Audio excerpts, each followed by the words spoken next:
Hi guys, my name is Deb Marnie and I'm from Aussie Maille, and today in this video tutorial I'm going to show you how you can make our Enchantress earrings.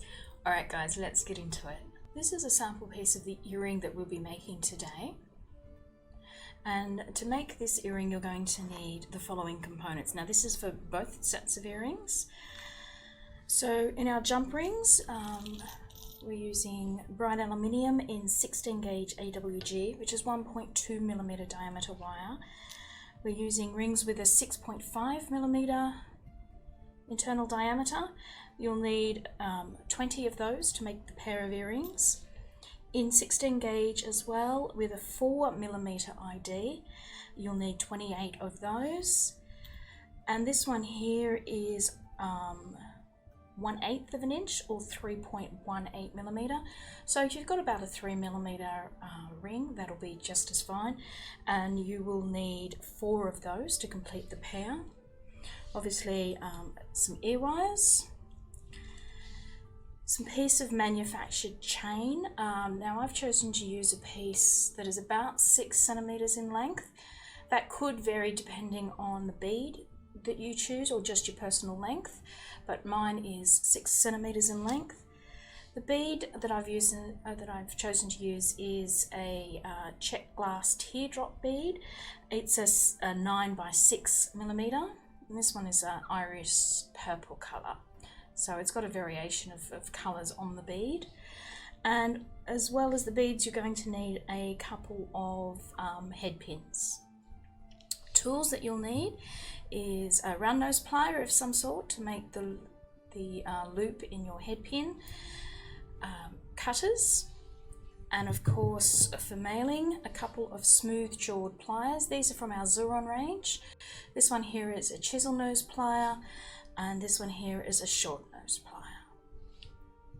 Okay, so to begin this tutorial I'm going to make up the beaded unit first. So taking up your bead, as I said, this is a check glass teardrop bead, 9x6mm, and a head pin. Just feed it onto your head pin, and then we want to create, I'm going to create a wrapped bead. Now, fair warning, I'm not very good at this. This is not my speciality, but I will give this a go. So I'm just going to push my bead all the way down to the end of the head pin, and taking my pliers, I'm just going to bend my head pin away from me at a right angle there.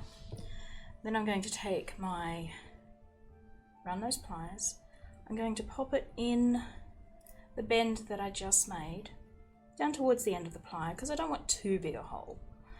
And I'm just going to wrap that around, reposition my pliers a little bit, and wrap it all the way to the end there.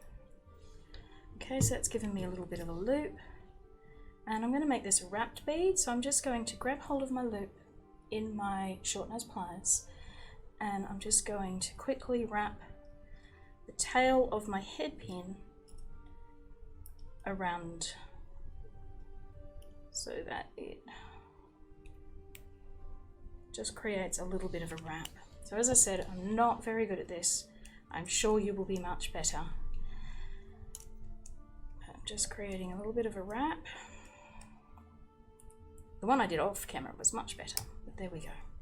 Okay, so I've wrapped it around about as far as I'm going to get it. And now I'm just going to come in, clip off that little end there, as close as I can,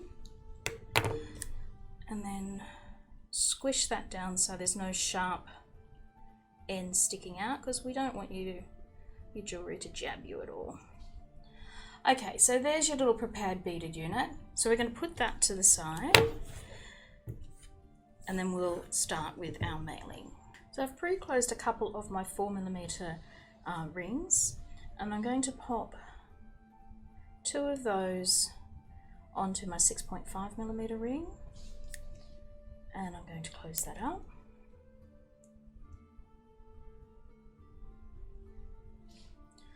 And then I'm going to take another 6.5mm ID ring. I'm going to feed that through the 2 smaller rings that we just attached, and I'm going to do that twice so that we've got a chain of 1 large 2 small, 2 large rings. Okay, and then what I'm going to do, I'm just going to flip these rings,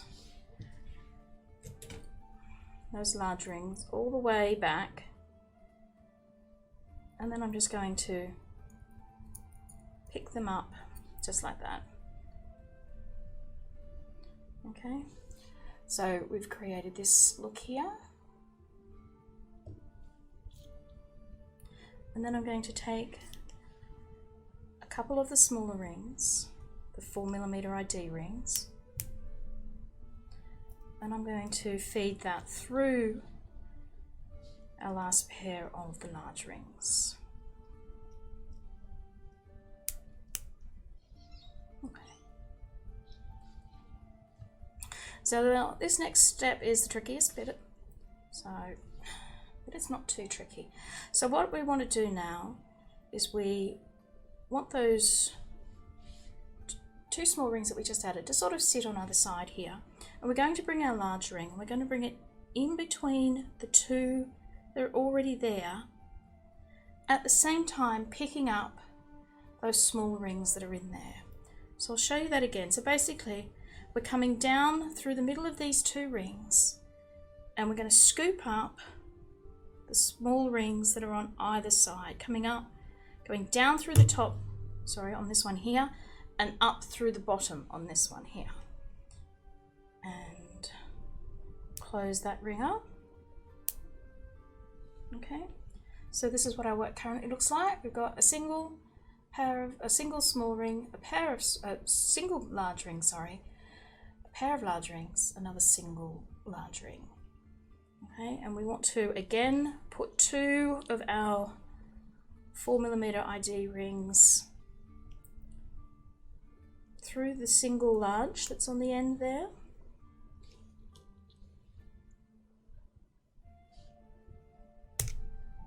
Okay,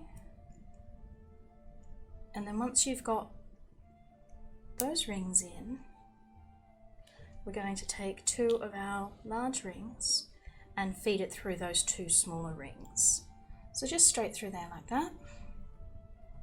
So there's 1, and now 2.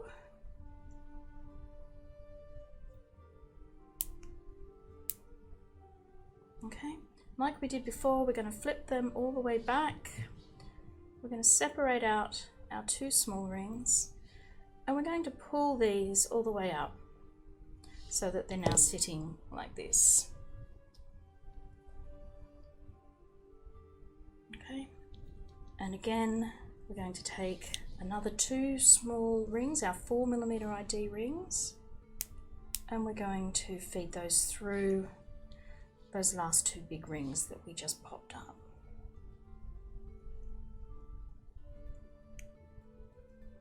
Okay, so we've got our 2 small rings in place. Now, like before, we want them to sit 1 on each side of the piece, and we're going to take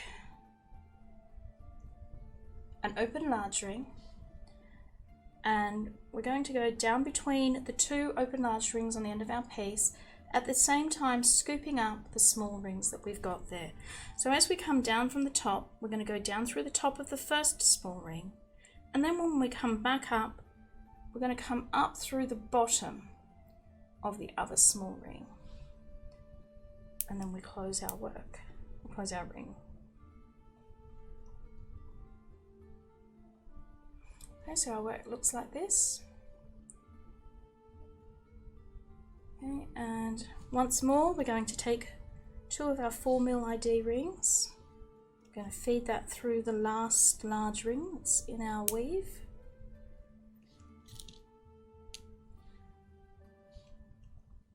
And then once we've got those 2 rings in place, we're going to take 2 large rings and feed them through the 2 small rings that we just placed. Okay, so we've got 1 in place, And we want to repeat that with a second large ring.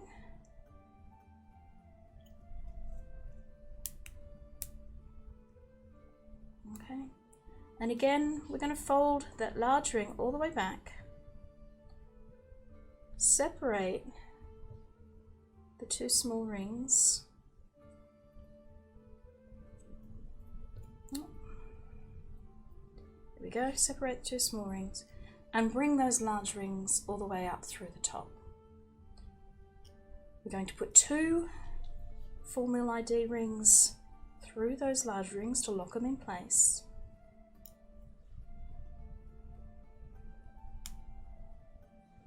Okay, so 1,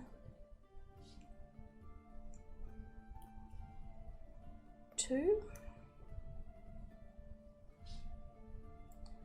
Now we let those small rings fall, 1 on each side of our work, taking out another opened large ring. We're going to feed that, remember, down through these 2 rings here.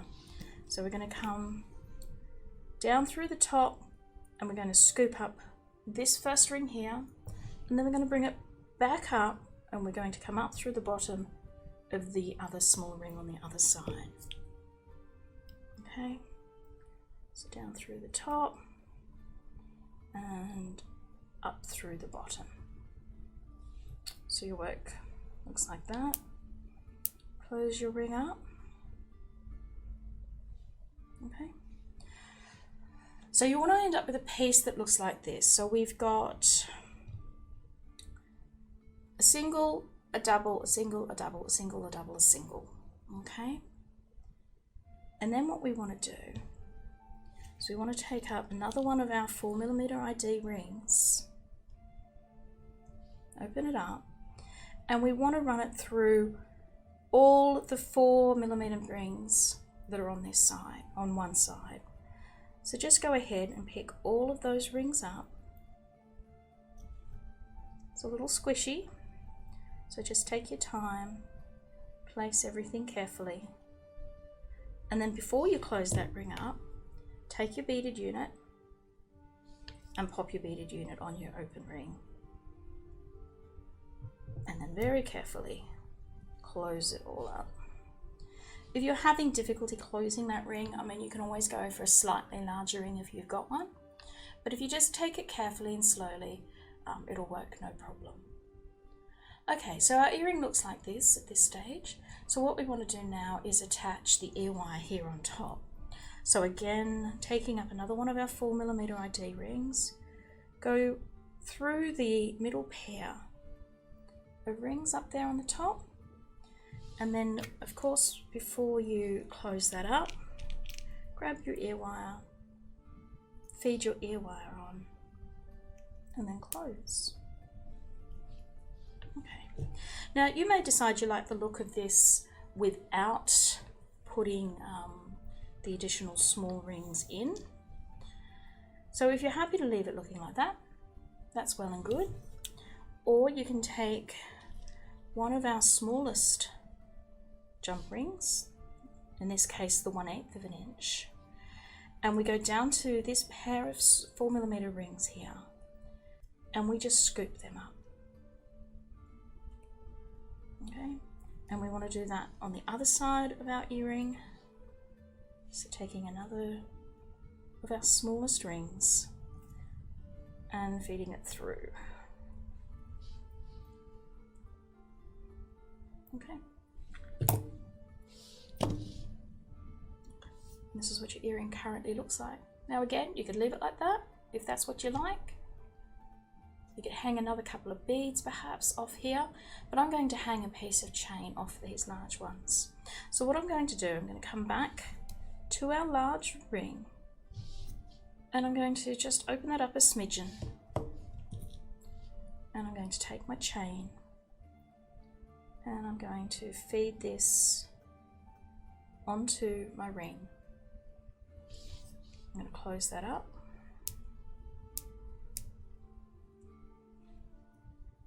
And I'm going to do the same for the other large ring on the other side.